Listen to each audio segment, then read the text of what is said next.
Hello, it's Teresa. Welcome to my channel. I'm so glad you're here.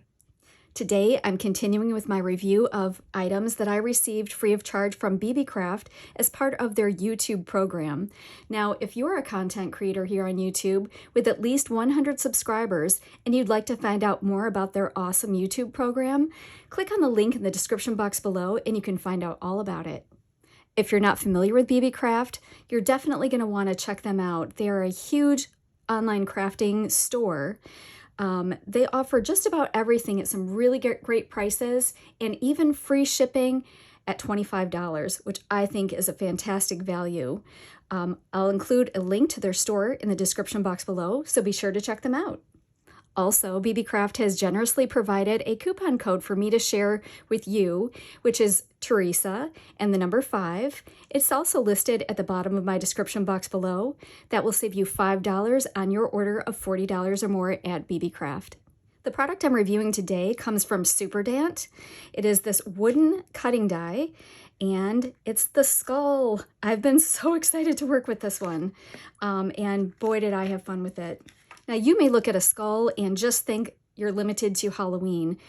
So my projects, I've made an everyday cutesy kind of version, a Victorian version, a Day of the Dead, and of course, some Halloween, but I made that into home decor, and I can't wait to share those projects with you. But before I do, let's go over how this die works.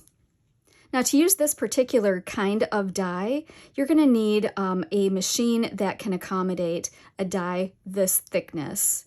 I used my Sizzix Big Kick machine. It's just a manual machine, and it worked beautifully. So if you have something like that, a Big Shot, a Big Kick, or another brand name that is a similar version to that, you'll be able to use this die, and it is great.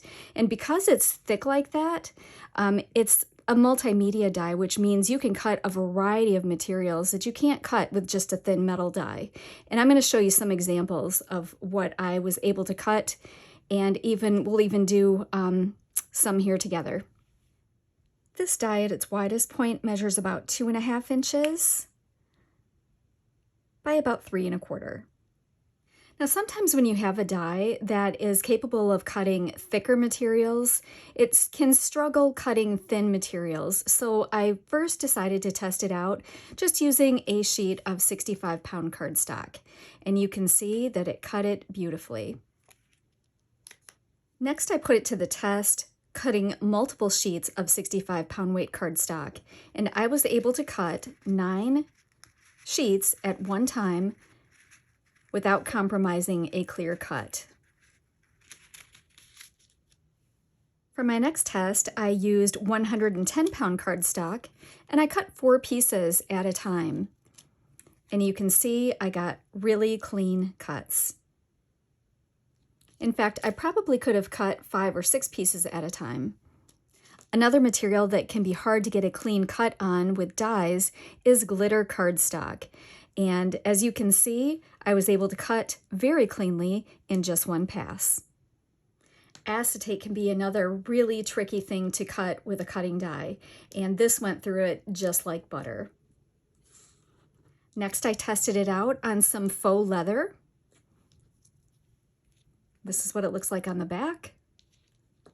And again, nice clean cut. This is a very thick piece of faux leather that is heavily glittered with a very coarse glitter. And I thought it might struggle with this a bit, but it did not at all. Went clean through in one pass. I thought it would be fun to test it out together, so we're going to try some medium weight chipboard and see how it handles that. Pardon the appearance of my well-loved plates, but to use this, all you do is place it on one of your cutting plates, face up. You put your material right on top of it, which again, we're using some medium weight chipboard, and then you cover it with just another cutting plate. So that is your sandwich. Super simple. And we're just going to put this in and crank it through. Sorry if my camera's shaking a little bit, but it went through. I mean, it didn't even feel like I was cutting anything, to be honest with you. And look at that. I mean, the pieces just fall right out. Look at that clean cut. Perfect. I love this die. Let's check out the projects. For my first project, I simply covered a mini composition book with some scrapbook paper. For the die, I used that glittered thick vinyl. And I inlaid it. I cut also with white vinyl, and then I inlaid the pieces for the eyes and the nose. I thought that was really fun. Gave it some little heart gem pink eyes, this little pink sequined bow, just some bling on the spine, and I think it turned out so cute. And I would consider this, you know, a cutesy, everyday way to use this die. Next, I did a Victorian inspired embellishment that I plan to use on a future project.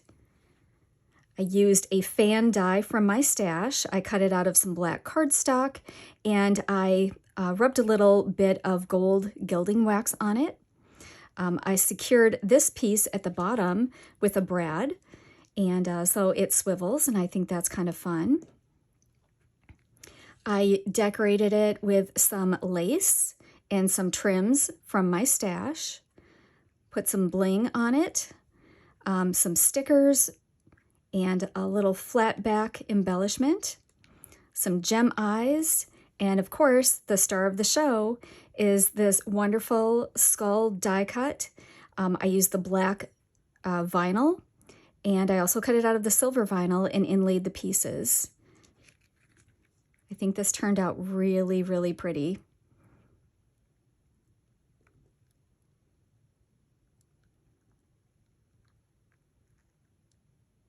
Next, I made this Day of the Dead themed embellishment that I will also be using on an upcoming project.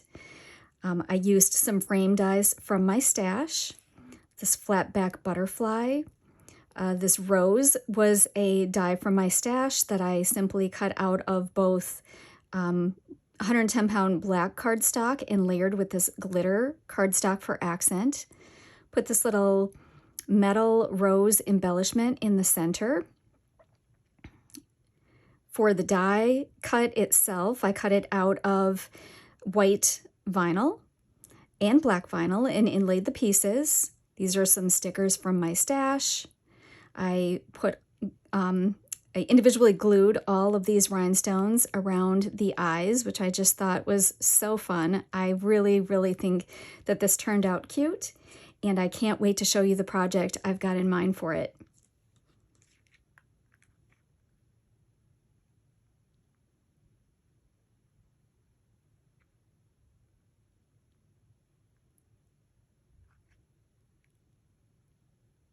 For my final project, I made this cute Halloween-themed home decor piece.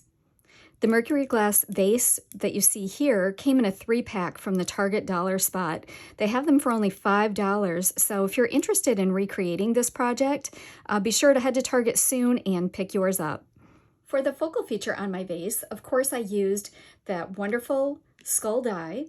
I cut it out of silver vinyl and also the glittered vinyl, and inlaid the pieces.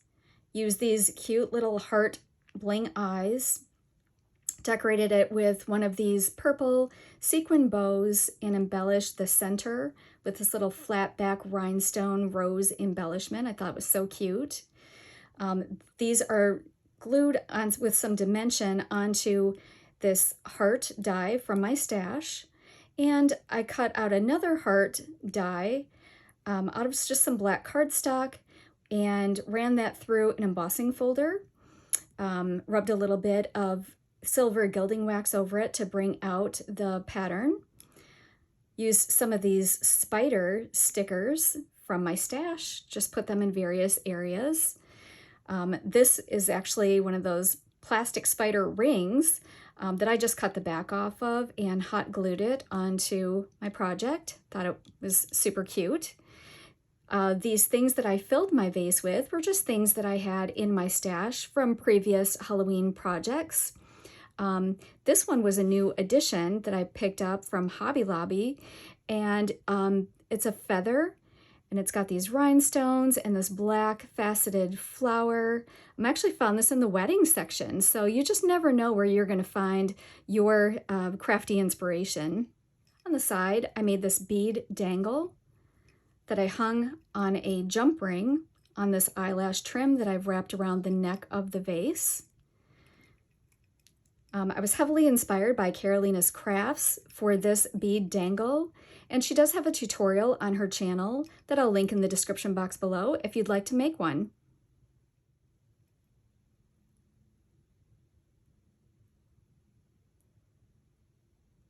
This was a lot of fun to make, and since I really enjoy decorating for all of the seasons and holidays, I'm happy to have this as part of my Halloween decor. Obviously, I had a lot of fun playing with this skull die, and I think that you will too. Hopefully, I've shown you some examples of its versatility beyond Halloween, and I can't wait to see ideas that you might have for this particular die. So I'm hoping that you click on the link in the description box below and get yours from Beebeecraft and show me what you make. I'd love to see it.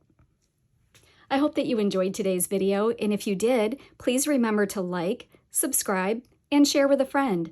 Also, click the notification bell so that you'll be notified the next time I upload a video. Until then, bye!